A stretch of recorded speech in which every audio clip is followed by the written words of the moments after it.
Welcome back, everyone. In this episode, we are talking about the first and honestly the most powerful solid principle, the single responsibility principle, or simply don't make one class do everything. Let's understand this in a layman term. Think of your job at work.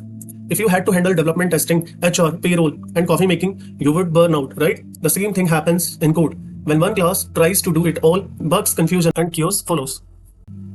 Let's take another example of washing machine. If washing machine trying to make coffee and doing vacuum cleaning a part of washing clothes, then it get burned out. Let's look at messy payment processor. This is what most of us have built at some point. Looks harmless, right? And it is workable as well. But here is the issue. If your email logic changes, you touch this class. If you switch to another database, you touch it again.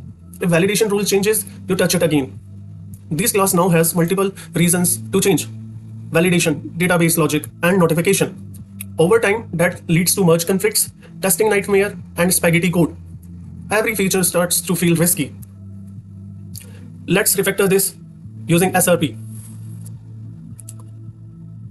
If you would see, we have extracted out all the validation, database, and email notification changes into separate class.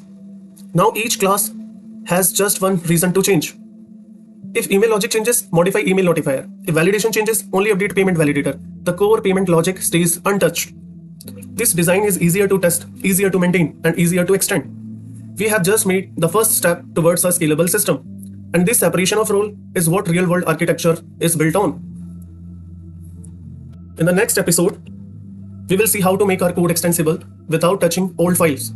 That's the open-close principle.